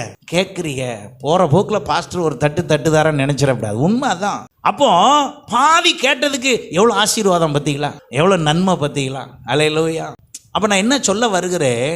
அப்போ கலப்பையில் கை வச்சிட்டேன், அதாவது இயேசுவை ஏற்றுக்கொண்டேன், அவரை நம்பிட்டேன். அப்பப்போ பின்னாலலாம் என்ன செய்யக்கூடாது? திரும்ப பார்க்கக்கூடாது, நேராக போவோம். ஏன்னா அங்கே ஒரு விளைச்சலை வச்சிருக்கார், ஒரு நன்மையை வச்சிருக்கார், ஒரு உயர்வை வச்சிருக்கார், ஒரு மேன்மையை வச்சிருக்கார். அது மூலமா உங்களுக்கு ஒரு மிகுந்த ஆசீர்வாதத்தை வைத்திருக்கிறார். அல்லேலூயா. போய் காப்பாற்ற போனா இவங்க அங்க ஊருக்குள்ள இருக்கிற சந்தோஷத்துல வெளியே வரவே இல்லை. உடனே ஆண்டவர் சொல்றார், பாருங்க இங்க பாரியா, இதான் உனக்கு கடைசி வாய்ப்பு. இந்த தடவை நீ விட்டுட்டனா அவ்வளவுதான். உடனே லோத்தையும் அவனுடைய 2 மகள்கள், மனைவி, மொத்தமே 4 பேர் தான். 4 பேரை வெளியே இழுத்துட்டு வந்தாச்சு. வந்துட்டு சொல்றாப்புல, ஆண்டவர் சொல்லும் போது சொல்றாரு, இங்க பாரு, உன்னைய கூட்டு வந்துட்டேன், உன்னைய விடுவிச்சிட்டேன், உன்னைய காப்பாத்திட்டேன். இப்ப நீ என்ன செய்யற? உன்னோட சேர்த்துதான் யாரையும் கூப்பிட்டேன், உன் சம்பந்தக்காரெல்லாம் கூப்பிட்டேன். இப்ப சம்பந்தக்காரர் பின்னால வர்றானா வரலையாங்கிற அக்கறைலாம் இப்ப இருக்கக்கூடாது. இப்ப நீ உன்னைய காப்பாத்த அந்த மலைக்கு என்ன செஞ்சுப்போ, ஓடிப்போ அப்படின்னு சொன்னா இவங்க உடனே அந்த மலைக்கு போறதா இருந்தா ரொம்ப டைம் ஆகும், கால் வலிக்கும், வேகமா போக முடியுமான்னு தெரியல. அதெல்லாம் உனக்கு எதுக்கு யோசனை? நடக்க ஆரம்பிச்சுட்டா பின்னால வர்றது எதுவும் உங்களை சேதப்படுத்தாது. எத்தனை பேர் விசுவாசிக்கிறீங்க? ஆதியாகமம் 19ஆம் அதிகாரத்திலிருந்து நான் சொல்லிட்டு இருக்கேன். பின்னால எதுவும் உங்களை என்ன செய்யாது? சேதப்படுத்தாது. நீங்க ஒரு காலடி எடுத்து வச்சாலே போதும். யார் பேச்சு கேட்டு? ஆண்டவர் பேச்சு கேட்டு ஒரு காலடி எடுத்து வச்சாலே தீ பக்கத்துல வந்தாலும் அது உங்களை என்ன செய்யாது? சேதப்படுத்தாது. நமக்கு அந்த யோசனை இல்லை. தீ எவ்வளோ தூரத்தில் வருது, பின்னால் அவன் சம்மந்தக்காரன் அட்லீஸ்ட் நம்மளை காணும்னு தேடியாவது வரானா, கட்டிக்க போறேன்னு 2 பேர் சொன்னாங்களா நம்ம பிள்ளைகளை, அவங்களாவது வர்றாங்களா? அவர்தான் அவர் சொன்னாரு, நீ என்ன செய்யக்கூடாது, பின்னால மட்டும் திரும்பாத, முன்னால ஓடு. 2யுமே செஞ்சுட்டாங்க. பின்னாலையும் திரும்பிட்டாங்க, முன்னாலையும் ஒழுங்கா ஓடல. அவர் சொன்ன இடத்துக்கு போகாம அங்க ஒரு கெபிக்குள்ள போனான். அந்த கெபி ஏற்கனவே இந்த ஊர்க்காரன் போய் அடிக்கடி இந்த தப்பு பண்ணினவன், இந்த பாவத்தையே நிறைய எங்க தான் செஞ்சிருக்கான், அந்த கெபியில தான் செஞ்சிருக்கான். இவங்க போய் அங்க இருந்தாங்களா, இவங்களும் குடும்பமா பாவம் செஞ்சிட்டாங்க. சோதோம் கொமரால இருந்த பாவத்தை விட இப்ப எந்த பாவம் பெருசாயிருச்சு, கெபிக்குள்ள செய்த பாவம் பெருசாயிருச்சு. வீட்டுல போய் வாசிச்சு பாருங்க. அப்போ நல்லா கவனிங்க, ஆண்டவர் என்னை தகுதிப்படுத்தி, என்னை ஆசீர்வதித்து, என்னை உயர்த்தி, என்னை மேன்மைப்படுத்த அவர் விரும்புகிறார். ஆனா நான் என்ன செய்ய மாட்டேன், ஒத்தே போக மாட்டேங்க. இப்ப உடனே வெளியே வந்த கொஞ்ச நேரத்திலே யார் திரும்பிட்டாமா, லோத்தின் மனைவி. அவர்களை வெளியே கொண்டு போய் விட்ட பின்பு 17ஆம் வசனம் பாருங்க. அவர்களை வெளியே கொண்டு போய் விட்ட பின்பு அவ, உன் ஜீவன் தப்ப என்ன சார், ஓடிப்போ, பின்னிட்டு பாராதே, இந்த சபபூமி எங்கும் நில்லாதே, நீ அழியாதபடிக்கு எங்க போ, மலைக்கு போ. அப்பதான் லோத்து சொல்றாரு, அப்படியல்ல ஆண்டவரே, உமது கண்களில் அடியனுக்கு கிருபை கிடைத்ததே, என் பிராணனை காக்க தேவரீர் எனக்கு செய்த கிருபை பெரிதா இருப்பதாக, மலைக்கு ஓடி போக என்னால், உங்களை ஓடிப்போன்னு சொன்னவர் பலன் தருவாரா தரமாட்டாரா? அவர் சொன்ன பிறகு எழுத்தெல்லாம் பேசக்கூடாது. அவர் சொன்ன பிறகு பிளான் எல்லாம் மாற்றக்கூடாது. அவர் சொன்னா சொன்னதுதான். ஒரு ஆமேன் சொல்லுங்களேன். ஏன்னா அவர் தான் என்னைய தகுதிப்படுத்துறாரு, அவர் தான் எனக்கு எல்லாத்தையும் ஏற்படுத்துறாரு. அவர் எனக்கு ஏற்படுத்துவார் என்றால், அவர் என்னை மலைக்கு போ என்றால் அந்த மலைக்கு போறதுக்கான பலன், அதுக்கான பாதுகாப்பு, அதுக்கான பராமரிப்பு எல்லாத்தையும் யார் கொடுத்துருவா, அவரே கொடுத்துருவார். எத்தனை பேர் விசுவாசிக்கிறீங்க? அல்லேலூயா. அப்படியானால் இவன் சொல்லுகிறான், அப்படி நான் போக முடியாது, தீங்கு என்னை தொடரும், நான் மரித்து போவேன். உன்னை சாவடிக்கணும்னா ஏற்கனவே எங்க வச்சிருந்திருக்கலாம். நீ மரிக்கிறதாக இருந்தால் உன்னை உள்ளே வைத்து அழித்து இருக்கலாம். நீ மரித்து போவதற்காக எங்க அனுப்பல, மலைக்கு போன்னு சொல்லல. நீ அப்படி சொல்லக்கூடாது. இவரா ஒரு பிளான் போடுறாரு. அதோ ஒரு ஊர் இருக்குது, அது பக்கத்துல இருக்குது, சின்னதா இருக்குது, நான் வேணா அங்க போட்டுமா, இதுக்கு மேலே உன்னை யாருமே என்ன செய்ய முடியாது, இதுக்கு மேலே உன்னை யாரும் காப்பாற்ற முடியாது. ஒரு ஃபர்ஸ்ட் ஸ்டெப் என் வேலை முடிஞ்சிருச்சு. ஒன்னிய சோதோம் குமாரா அழிவிலிருந்து நான் என்ன பண்ணிட்டேன், காப்பாற்றிட்டேன். அப்புறம் வரப்போகிற அழிவு நான் தரல, அப்புறம் வரப்போகிற சீரழிவு நான் தரல, வரப்போகிற அவமானம் நான் தரல, நடந்த அங்கே பிரச்சனைக்கு நான் காரணம் இல்லை, இதுக்கெல்லாம் காரணம் நீ தான், நீ பார்த்துக்க அப்படின்னு சொல்லி உன் விருப்பப்படியே செஞ்சுக்கோன்னு சொல்லி அங்கேருந்து யார் கிளம்பிட்டா, உள்ள வந்த தூதன் கிளம்பிட்டான். இவங்க ஸ்டார்ட் பண்ணாங்க. அம்மா திரும்பி பார்த்துச்சு. திரும்பி பார்த்தா என்ன ஆயிப்போச்சு, இப்போ அவன் மனைவியோ பின்னிட்டு பார்த்து உப்பு தூண் ஆனாள். ஸ்டார்ட் ஆயிடுச்சு பிரச்சனை. இன்னைக்கு நிறைய நேரம் அவர் என்னை தகுதிப்படுத்தி என்னை ஆசீர்வதித்து மேன்மை அடைய செய்து, பிரச்சனை இல்லாமல், கடன் இல்லாமல், குழப்பம் இல்லாமல், வேதனை இல்லாமல், வியாதி இல்லாமல் என்னை காப்பாற்றி வரலான்னு அவர் சொன்னால், நம்ம ஆண்டவருக்கு பதில் சொல்லிகிட்டு இருக்கோம். இன்றைக்கி கொஞ்சம் ஒரு மாதிரி டயர்டாக இருக்குது, தூங்கிக்கிறேன் ஆண்டவரே, அடுத்த வாரம் கட்டாயமாக போயிரு அப்படின்னு அவருக்கே ஆப்ஷன் கொடுக்குறோம். அவர் உடனே சரி தூங்கிக்கோ அப்படின்னு சொல்லியிருக்காரா. அப்புறம் உடனே பக்கத்தில் ஒரு வசனம் வச்சிருக்கிறாரு, சோம்பேறியே நீ எவ்வளோ நேரம் படுத்து தூங்குவாய், எவ்வளோ நேரம் நீ இது பண்ணிகிட்டு இருப்பாய் அப்படின்னு பக்கத்தில் ஒரு வசனம் வருது. அப்புறம் உடனே சொல்லுதாரு, நீ கொஞ்சம் முழிச்சு கொஞ்ச நேரம் எறும்பிடத்தில் போய் அதனுடைய சுறுசுறுப்பை என்ன செய்து கொள், கற்றுக்கொள். என்னத்தை கற்றுக்கொள்கிறது, அது பாரு, அது சேர்த்து வைக்குது. என்னைக்கோ வரப்போற, சத்தமா சொல்லுங்க, மழை வருமானே அதுக்கு தெரியாது, மழை வருமானே அதுக்கு தெரியாது. சிங்கப்பூர்ல இருக்கிற எறும்பா இருந்தாலும் சரி, அமெரிக்காவில் இருக்கிற எறும்பா இருந்தாலும் சரி, ராஜஸ்தான்ல இருக்கிற எறும்பா இருந்தாலும் சரி, திருச்சியில் இருக்கிற எறும்பா இருந்தாலும் சரி, எல்லா எறும்பும் ஒரே வேலையை செய்யுது. அதுக்கு என்ன தெரியாது, மழை வருதானே தெரியாது.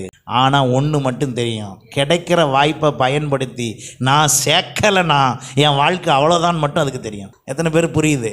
அல்லேலூயா. கிடைக்கிற வாய்ப்பை நான் பயன்படுத்தி இன்னைக்கு நான் என்னைய டெவலப் பண்ணலனா, இப்போ நான் என்னைய டெவலப் பண்ணலனா, ஆண்டவர் என்னை தகுதிப்படுத்தி இருக்கிறார். இந்த தகுதியை பயன்படுத்தி நான் என்னை இந்த தகுதியை வளர்த்து கொள்ளாமல் என்னத்தையாவது ஒரு குறைய சொல்லிக்கொண்டு பேசிக்கொண்டு எதையாவது சொல்லிக்கொண்டு இருப்பேன் என்றால் பிரச்சனை யாருக்கு தான்?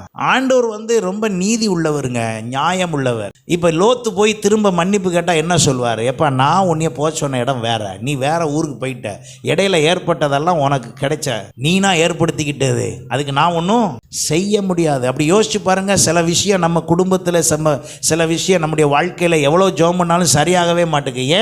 ஏன்னா அதை ஏற்படுத்தினதே யாரு? நம்ம தான். ஆகையினாலே நம்ம ஏற்படுத்தினதுல உள்ள எல்லா பிரச்சனையும் அனுபவிக்க முடிக்கிற வரைக்கும் ஆண்டவரும் அமைதியாக இருக்கார். ஆனால் அவர் சொன்னதுல பிரச்சனை இல்லை. அவர் சொல்லுகிறார், சோதனை கூட அவர் தர்றதுக்கு யோசிக்கிறாராம். அப்படியே தந்தா கூட தாங்கிக் கொள்ளுகிற பலனையும் தப்பி செல்லுகிற வழியையும் செய்கிற தேவன். ஹல்லேலூயா. அப்ப ஆண்டவர் ஒன்றை நமக்கு கொடுக்கிறதுனா கூட, ஒரு சோதனையை கொடுக்கிறதுனா கூட அதுல கூட வலிக்காம கொடுக்காரு.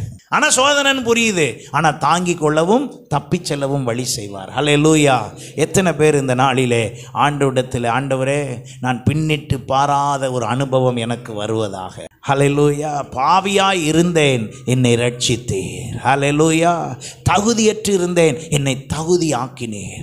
தகுதி ஆக்கப்பட்ட நான் இன்றைக்கு என்னை முழுவதுமாய் அர்ப்பணிக்கிறேன்.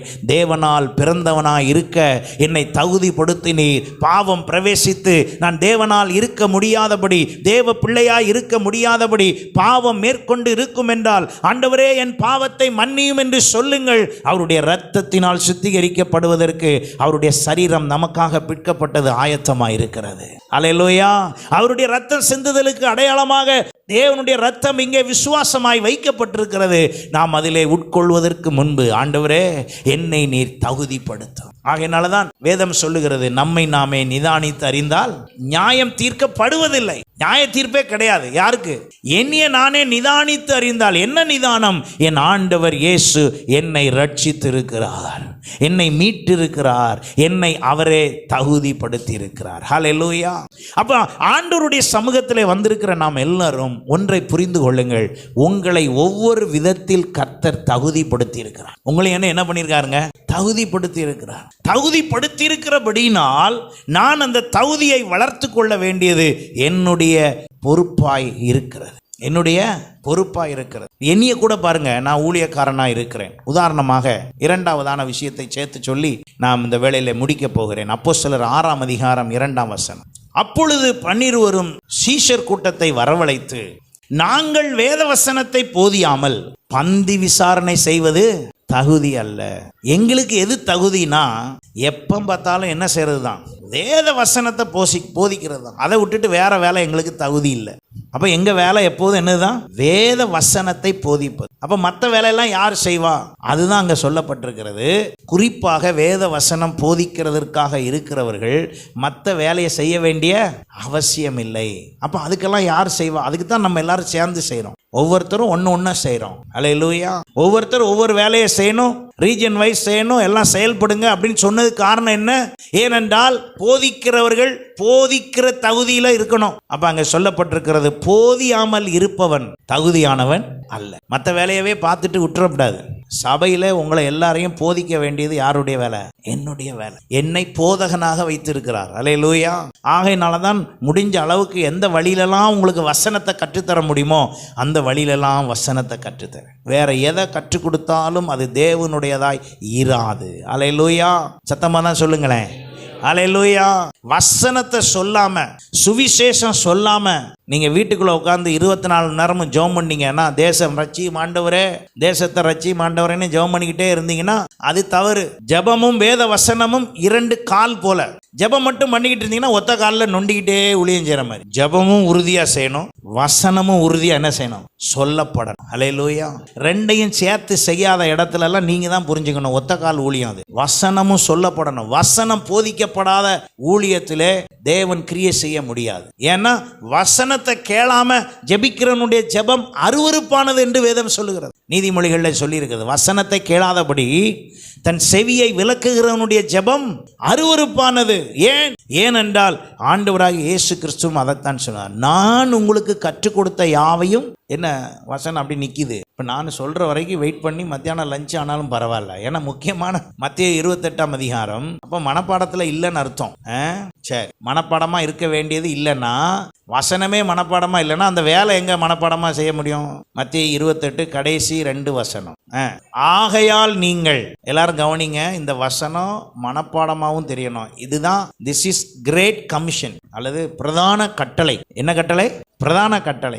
இதை எல்லாரும் செய்யணும். நம்ம சபை சட்டத்திட்டத்துக்காக பாஸ்டர் தான் ஞானஸ்நானம் கொடுக்குறாரு. ஆனா வசனத்தின்படி எல்லாரும் இதுக்கு முயற்சி பண்ணணும். ஞானஸ்நானம் கொடுக்கல, வழி நடத்த என்ன சொல்றாரு பாருங்க. ஆகையால் நீங்கள் புறப்பட்டு போய் சகல ஜாதிகளையும் சீஷராக்கணும். சும்மா இயேசு நேசிக்கிறார் அப்படின்ட்டு வந்துடக்கூடாது. சீஷராக்கி பிதா குமாரன் பரிசுத்த ஆவியின் நாமத்தினாலே அவர்களுக்கு என்ன செய்யுங்கள்? ஞான ஸ்நானம் கொடுத்து, நான் உங்களுக்கு 20ஆம் வசனம் பாருங்க, நான் உங்களுக்கு கட்டளையிட்ட யாவையும் அவர்கள் கை கொள்ளும்படி அவர்களுக்கு என்ன செய்யுங்கள்? சத்தமா சொல்லுங்க எல்லாரும். உபதேசம் பண்ணுங்கள். அப்படின்னா என்ன அர்த்தம்? உங்களுக்கு என்ன தெரியுமோ அது மாதிரி புதுசா யாருக்கு இயேசுவை சொன்னீங்களோ அவங்களுக்கும் தெரியணும். அவர்களுக்கு உபதேசம் பண்ணுங்கள். அப்படி நீங்க செய்வீங்கன்னா உலகத்தின் முடிவு பரியந்தம் சகல நாட்களில் நான் உங்களுடனே.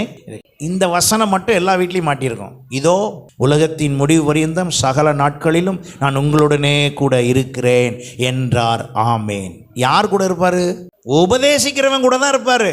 அப்ப என்னை தகுதி ஆக்குவதே எதுக்கு தான்? சத்தமா சொல்லுங்க. உபதேசிக்க. இப்ப என்னுடைய தகப்பனார் சந்திக்கப்பட்டார், உடனே அந்த போதகர் அவருக்கு, ஏன்னா அவருக்கு என்னன்னு தெரியாது. முத ரட்சிக்கப்படும் போது, இயேசுவை ஏற்றுக்கொள்ளும் போது என்ன செய்யணும்னு அவருக்கு தெரியாது. அப்போ இந்த ஊழியக்காரர் அவருக்கு உபதேசம் பண்றார். என்ன உபதேசம் பண்றார்? நீ இயேசுவால் சுகம் பெற்றாய், இயேசுவால் சுகம் பெற்றாய் என்றால் இயேசுக்கு நீ ஊழியம் செய்ய வேண்டும், இயேசுவை பற்றி அறிவிக்க வேண்டும் சொல்லி அனுப்பிட்டாரு. இவர் வேகமா போய் ஊருக்குள்ள போய் இப்போ இவர் என்ன பண்றாரு? உபதேசம் பண்றார். நீங்க சொல்லுங்க, எத்தனை பேர் உபதேசம் பண்றீங்க? உபதேசம் பண்றீங்களா? அல்லேலூயா. உபதேசம் பண்ணீங்கன்னா தான் உங்களுக்கு ஆசீர்வாதம். உபதேசம் பண்ணா தான் உங்களுக்கு ஆசீர்வாதம். இந்த உலகத்துல எத்தனையோ கம்பெனிஸ் இருக்குது, பெப்சியும் கொக்கோ கோலாவும். என்ன நடந்துருச்சு? சரியாய் உபதேசம் பண்ணப்பட்டபடியால் கம்பெனி எல்லா ஊர்லயும் இருக்கு. உபதேசம்னா என்ன அர்த்தம்? அதை பற்றிய விஷயத்தை எக்ஸ்பிளைன் பண்றது. உபதேசம்னா என்ன அர்த்தம்னா அதை பற்றிய விஷயத்தை நல்லா சொல்லி கொடுக்கறது தான் உபதேசம். எங்கேயோ ஸ்டார்ட் பண்ண கம்பெனி எப்படி எல்லா கிராமத்திலையும் இருக்குது? காரணம், அதற்கான உபதேசம். ஓனரா பேசிக்கிட்டு இருக்காரு எல்லா இடத்துலையும். சொல்லுங்க. இல்ல இந்தியாவில் இருக்கிற தலைவர் பேசிக்கிட்டு இருப்பாரா? பெப்சியுடைய தலைவர். இல்ல திருச்சியுடைய தலைவர் வந்து எல்லா ஊர்லயும் பேசுவாரா? அதுக்கு ஆள் நியமித்து பேசி, அதுதான் ஒரு சபையினுடைய வேலை. இப்ப சபை இங்க இருக்குன்னா இந்த சபை என்ன செய்யணும்? இங்க இருந்து ஆளை செட் பண்ணி என்ன செய்யணும்? கையை காட்டினாலும் புரியலையா? தகுதிப்படுத்தி அனுப்பணும். அனுப்பி போய் அந்த தெருவில் சொல்லுங்க, இந்த தெருவில் சொல்லுங்க, இந்த தெருவில் சொல்லுங்க. அது பாஸ்டர் வேலை, அவர் செய்வார்ன்ட்டு படக்குன்னு முடிஞ்ச உடனே 2-3 நிமிஷம் தான் ஆகும். அதுக்குள்ளே பார்த்தா எல்லாம் காணும். வண்டி டர்ருக்குது எல்லாம் போயிடுது. பார்த்து கொஞ்சம் இந்த மாதிரி ஆண்டவர் உங்கள்கிட்ட ஒரு விஷயம் சொன்னாருங்கன்னு சொல்றதுக்கு தேடனா கூட ஆளை காணாது. சொல்றது புரியுதா இல்லையா? இல்லைங்க, நம்ம எல்லாரும் உபதேசம் பண்ணுவதற்கு தகுதிப்பட வேண்டும். நீங்கள் இதை செய்யாமல் உங்களுக்கு எவர் ஜெபம் பண்ணாலும் சரி தேவ ஆசீர்வாதம் பெறவே ஃபார்முலாவை கடைபிடிக்காம ஒன்றும் செய்ய முடியாது. பெட்ரோல் ஊத்துனா வண்டி ஓடும்னு ஃபார்முலானா நீங்க என்ன ஊத்தி ஆகணும்? இல்லை, நான் விசுவாசிக்கிறேன், ஆகையினால் 1 லிட்டர் தண்ணி எடுத்து நான் செபிக்க போகிறேன். திராட்சரசமாய் மாற்றின தேவன் இப்பொழுது இதை என்னவாக மாற்றுவாராக? பெட்ரோலாக மாற்றுவாராக. பெட்ரோலா மாறுறதுக்கு இருக்கு. எங்க வச்சு மாறும்? எப்போ மாறும்? ஏதோ ஒரு காட்டுக்குள்ள சிக்கிட்டீங்க. அதுக்காண்டி அந்த அற்புதம் நடக்காதுன்னு நான் சொல்லலை. ஒரு காட்டுக்குள்ள சிக்கிட்டீங்க, பெட்ரோல் பங்கே கிடையாது, ஒன்றும் செய்ய முடியாது, ஆபத்தான நிலை. அப்போ அது ஒர்க் அவுட் ஆகும். ஆனா திருச்சியில நின்றுக்கிட்டு சீனிவாசன் நேரில் இருந்து ஜெபம் பண்ணா வராது. ஆண்டவர் சொல்வார், இன்னொரு 1/2 கிலோமீட்டர் வண்டியை தள்ளு, அங்க என்ன இருக்கு? புரியுதா உங்களுக்கு? இல்லையா? ஆப்ஷனை பொறுத்து தாங்க அற்புதம் கூட வேலை செய்யும். அப்ப நீங்களும் நானும் அந்த ஃபார்முலாவுக்குள்ளேயே வர்றதில்லை. ஆண்டவர் என்ன சொல்லுகிறார்? நான் உன்னை தகுதிப்படுத்தியிருக்கேன், அந்த தகுதியை காமி. இப்போ உங்களை எல்லாரையும் ஆண்டவர் தகுதிப்படுத்தி இருக்கிறார். உங்க தகுதிக்குரிய வேலையை கொஞ்சமாவது செய்யணும்ல. கொஞ்சம் செஞ்ச உடனே அடுத்த தகுதிக்காக கொஞ்சம் ஆண்டவர் உயர்வை தருவார். அங்க வந்த உடனே அங்க கொஞ்சம் வேலையை செஞ்ச உடனே அடுத்த தகுதிக்கான உயர்வை தருவார். அங்க கொஞ்சம் முடிச்ச உடனே அடுத்த தகுதிக்கான உதவியை வேலை செய்வார். ஒரு வேலையை நான் செய்ய மாட்டேன். நிறைய நேரம் நம்ம அதை தேவனுடைய திட்டத்தை புரிஞ்சு கொள்ளவே இல்லை. அவர் உங்களை தகுதிப்படுத்தினார் என்றால் அந்த தகுதியை பயன்படுத்த வேண்டும். ஆமென். நீங்க நம்ம எல்லாரும் 2 மினிட்ஸ் நூடுல் மாதிரி யாராவது எனக்காக ஜெபம் பண்ணி, யாராவது எனக்காக அந்த பிரச்சனையை ஓச்சி, யாராவது பிசாசை துரத்தி, யாராவது எனக்கு செய்வாங்க. நான் என்ன செய்வேன்? பிசாசு நிறைய வர்ற மாதிரி நான் செய்யற வேலையை எப்போதும் செய்வேன். நான் எப்போ பார்த்தாலும் எப்போதும் போல தேவனுக்கு பிரியமானதை செய்யணும் இல்லை. எனக்காக ஜெபம் பண்ண ஆள் இருக்கு. நான் திட்டத்திலலாம் சேர்ந்துருக்கேன். அதுக்கு மாசம் என்ன பண்றேன்? அனுப்புறேன். எனக்கு ஒரு குரூப் உட்கார்ந்து ஜெபம் பண்ணிக்கிட்டு இருக்கு. ஏமாந்துக்கிட்டு இருக்கீங்க நீங்க. ஏனென்றால் நீங்கள் தகுதி பெற்றால் தகுதியை வெளிப்படுத்த வேண்டியது யாரு? பெற்றவங்க தான் வெளிப்படுத்தணும். பெற்ற பெற்றவர்கள் வெளிப்படுத்தினால்தான், தகுதி அடைந்தவர்கள் வெளிப்படுத்தும் போதுதான் அந்த தகுதி பலனை தரும். அல்லேலூயா. அந்த தகுதி, நீங்கள் எல்லாம் சொந்த பிஸ்னஸ் எல்லாம் நிறையா வச்சுருக்கீங்க, எல்லாம் வேலை செய்கிறீங்க, எல்லாம் பண்ணுறீங்க. வேலை பார்க்குற இடத்துலையும் இந்த விஷயம் ஒர்க் அவுட் ஆகுதா இல்லையா? குவாலிஃபைடாக இருந்தால் மட்டும்தான் அடுத்தடுத்து என்ன செய்கிறாங்க, எல்லாம் கிடைக்குது. கர்த்தர் இன்றைக்கு உங்களை தகுதிப்படுத்தி இருக்கிறார். அல்லேலூயா. அவர் தகுதிப்படுத்தி இருக்கிறபடினால தான் இந்த வார்த்தையை கவனிங்க. மார்க்கு சுவிசேஷம் 1:22 பாருங்க. அவர் வேதபாரகரை போல் போதியாமல் அதிகாரமுடையவராய் அவர்களுக்கு போதித்தபடினால் அவருடைய போதகத்தை குறித்து ஜனங்கள் ஆச்சரியப்பட்டார்கள். இயேசு போதிக்கும் போது எல்லாரும் ஆச்சரியப்படுறாங்க. ஏன்னா அவர் வேதபாரகரை போல் என்ன செய்யலாம் போதி. வேதபாரகர் என்ன செய்வார்னா, என்ன கொடுக்கப்பட்டிருக்கோ அதுக்குள்ளதான் பேசுவார். அதுக்கு மேல அவருக்கு என்ன செய்ய முடியாது, பேச முடியாது. இப்ப இயேசு எப்படி பேசினாராம்? அதிகாரமுடையவராய். ஏன்?